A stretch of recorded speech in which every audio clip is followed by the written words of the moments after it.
Bíblios fora da caixa, sejam muito bem-vindos a mais um vídeo aqui do canal. E hoje nós vamos falar sobre um tema que é bem comum na vida dos bibliotecários, que é sobre elaboração de trabalhos acadêmicos. Não vou me restringir à parte de normalização, porque esse não é bem o foco, mas talvez eu cite uma coisa ou outra sobre normas, enfim. Mas, dando continuidade ao vídeo, a elaboração de trabalhos acadêmicos, ela é uma atividade que normalmente muitos bibliotecários aprendem durante os primeiros períodos ali, a como criar um trabalho acadêmico, como elaborar um artigo científico, como elaborar uma resenha, um fichamento, enfim, esses tipos de trabalhos que estão presentes no ambiente acadêmico.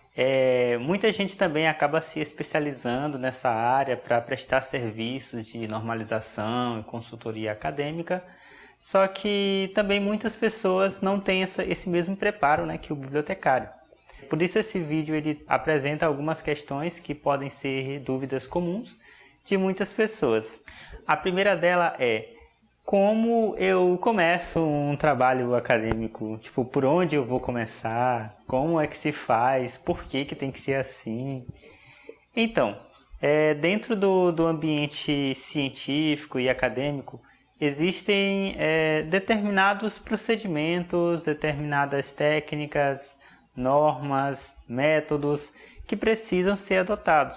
Ou seja, quando você aprendeu no ensino médio a elaborar um texto, você normalmente colocou introdução, desenvolvimento, conclusão para elaborar esse texto.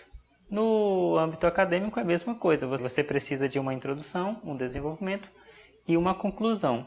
Só que um pouco mais aprimorado, né? Além desses elementos básicos, que é a estrutura de qualquer texto, você precisa apresentar objetivos, justificativa em determinados tipos de trabalho, métodos, resultados parciais ou resultados esperados, e a sua conclusão, se tiver alguma conclusão.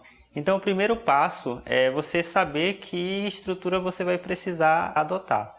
Se você estiver, por exemplo, escrevendo um artigo científico, obrigatoriamente ele vai ter uma introdução, objetivos gerais, específicos, metodologia, resultados e conclusão. Essa é uma estrutura básica para um artigo científico. A maioria dos periódicos eles adotam esse tipo de estrutura, e inclusive também na apresentação do resumo. Quando se trata, por exemplo, de um TCC, um trabalho de conclusão de curso, você já vai precisar de algo muito mais elaborado, muito mais consistente, não que um artigo não seja, mas ele é um pouco mais extenso que um artigo, mas a estrutura basicamente é a mesma. Todavia, acrescenta-se a questão da justificativa ou o objeto da pesquisa. Às vezes varia de orientador, instituição, banca, se eles vão querer que você explicite o objeto, que detalhe a justificativa, ou insira na introdução. Então, há diversas formas. Eu já vi diversos trabalhos com estruturas diferentes. Uns que apresentam, por exemplo, na introdução, está como subtópico justificativa, metodologia, objetivos. Outros que não estão detalhados, mas está contido também no texto. Ele foi incorporado no texto, mas não está na forma de tópicos. E também já vi como capítulos, a parte como se fosse o projeto de pesquisa, antes como se fosse o primeiro capítulo, a introdução, e depois vem um referencial teórico. Então, existem essas variações aí na estrutura de trabalhos acadêmicos, mas não fique em dúvida na hora de fazer, porque você precisa colocar só os elementos básicos. No artigo, por exemplo, eu detalhei, né, que é introdução, objetivos, metodologia, resultados e conclusão. Já no TCC, você precisa também de uma introdução, depois vem um referencial teórico, você vai falar do objeto da pesquisa em si e depois apresentar os resultados que você obteve e, por fim, a conclusão. E as referências, é claro, não pode esquecer. No artigo também científico tem as referências. Mas, no corpo do trabalho em si, a estrutura básica é essa. Dentro do ambiente acadêmico também nós temos as metodologias científicas. Ou seja, você precisa dar respaldo teórico, respaldo científico para aquilo que você está afirmando, aquilo que você está querendo explanar no seu texto. Então é muito importante que quando você for escrever um texto, escrever um artigo científico, você consiga alimentar os seus argumentos, consiga dar sustentação a eles. Porque senão vai se tornar um texto vazio e pode ser com certeza criticado pelos seus pares, pelos seus avaliadores. Então, tipo, por exemplo, se eu quisesse escrever sobre religião, sei lá, vou escrever sobre religião, só que eu não sou formado em teologia, né? Eu fiz só um semestre de teologia, não tenho muito conhecimento, não conheço os autores da área, mas eu quero falar sobre teologia.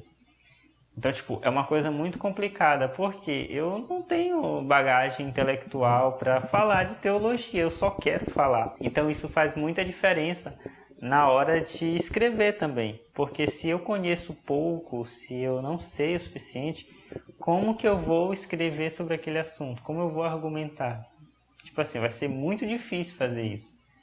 Agora, por exemplo, um outro exemplo é se eu fosse falar sobre vocabulários controlados. Nossa, vocabulários controlados, pô, é o que eu estudo. Eu estou estudando sobre vocabulários controlados. Já li diversos textos aí, nacionais, literatura estrangeira. Então, tipo, eu conheço muita coisa. Vai ser facinho escrever um texto. Então, tipo, existe muito essa questão. Se eu não leio, eu não conheço um determinado assunto, com certeza eu vou ter dificuldade em escrever sobre aquele assunto. Então, tipo, para você que quer fazer um trabalho acadêmico, você quer iniciar agora o seu TCC ou um artigo científico, é muito importante que você saiba o que você vai escrever. Tipo assim, se você não sabe nada, se você nunca leu nada a respeito disso, então, tipo, leia antes. Tente aprender ou extrair alguma coisa sobre o texto que você está lendo. Leia com o máximo de atenção possível para você reter a maior quantidade de informação que você puder sobre aquele texto, porque isso vai ajudar na elaboração do seu trabalho. Então, isso é muito importante, que você tenha esse tipo de conhecimento e que você consiga utilizá-lo. Então é isso, galera. Muito obrigado para você que assistiu o vídeo até agora. Se você não é inscrito aqui no canal, se inscreve, deixa o seu like e não perca os próximos vídeos. Esse vídeo foi um pouco diferente dos anteriores, então se você não assistiu nenhum vídeo anterior da série Bibliotour ou da série Bibliostar, aproveita, já vê aqui o link aqui que está aparecendo na tela ou navega aqui pelo canal. Temos várias lives também. E esperamos vocês no próximo vídeo. Valeu e até a próxima!